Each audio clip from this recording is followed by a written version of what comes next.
जी sir, आपके पास यहाँ पर सवाल में ये कहा गया है कि एक आपके पास ये ब्लॉक है ऑफ मास m, ये आपका नॉर्मल एसएचएम कर रहा है और वो एसएचएम का इक्वेशन दिया हुआ है x बराबर x नॉट और plus a sine omega T से कर रहा है, राइट।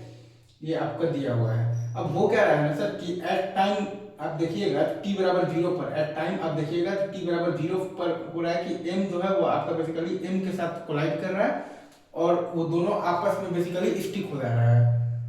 ठीक है सर, मतलब कि आपके पास जो कोलिजन है वो कैसा है, आपके पास E बराबर 0 है तो वो कोलिजन आपके पास कैसा कोलिजन हो गया है, परफेक्टली इनइलास्टिक कोलिजन हो गया है। तो अब उसके बाद के मोशन को हमें एनालाइज करना है।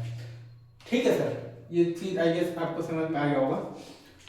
तो अगर आप ये m और ये m मास, ये दोनों बॉडीज को अगर आप एक सिस्टम मानिएगा ना सर, अगर आप ये m और ये m मास के बॉडीज को अगर आप एक सिस्टम मानिएगा तो पूरे सिस्टम पर एक्स एक्सिस के लॉन्ग अगर आप ध्यान दीजिएगा तो कोई भी एक्सटर्नल इंपल्सिव फोर्स नहीं है।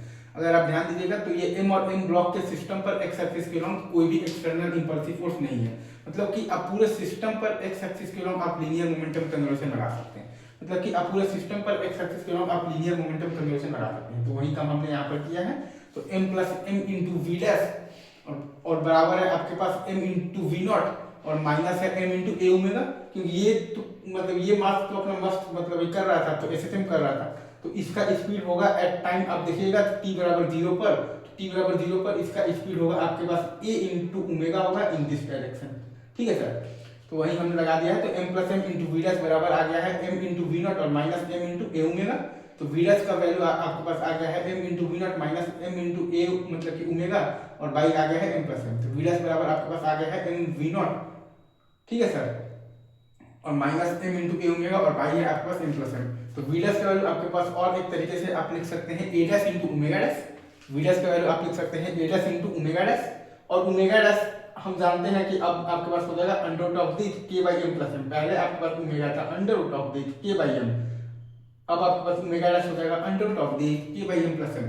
पहले आपके पास ओमेगा था under root of the k by m, अब आपके पास ओमेगा डैश हो जाएगा under root of the k by m plus m। तो v dash is equal to a dash into omega dash हो जाएगा आपके पास under root of the k by m plus m। तो आपके पास आ जाएगा v dash is equal to a dash into omega dash, आपके पास आ जाएगा under root of the k by m plus m। तो a डैश का वैल्यू आ गया है आपके पास v dash into under root of the m plus m by k। a dash का वैल्यू आपके पास आ गया है v dash into under root of the m plus m by k।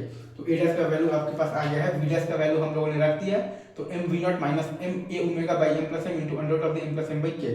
a dash बराबर आपके पास आ गया है, तो v डैश का वैल्यू हमने वहां से उठाकर यहाँ पर रख दिया है। तो m v not minus m a omega by m plus m into under root of the m plus m by k। तो a डैश का वैल्यू आपके पास आ गया है m v not minus m a omega by m plus m into under root of the m plus m by k।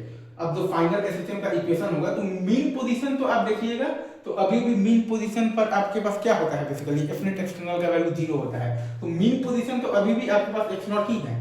Mean position अगर आप देखिएगा तो मीन पोजीशन तो अभी भी आपके पास x नॉट ही है, क्योंकि मीन पोजीशन पर क्या होता है आपके पास बेसिकली एफ नेट एक्सटर्नल का वैल्यू 0 होता है। तो आपके हाँ, लेकिन a ओमेगा से पहले वो इधर जा रहा था, लेकिन आफ्टर जो कोलिजन हम लोग मान लिए हैं कि v डैश आपका है बेसिकली ये डायरेक्शन में। हमने माना कि आफ्टर कोलिजन आपके पास जो v डैश है ये m और m का कॉम्बाइंड इस डायरेक्शन में है। तो फाइनल एसएचएम का इक्वेशन आ गया है x not minus a dash into sine of the omega dash t। x बराबर आपके पास फाइनल इक्वेशन जो आया है वो आ गया है आपके पास x not minus a dash into sine omega dash into t। Easy, आगे बढ़ेगा सर, मूव ऑन।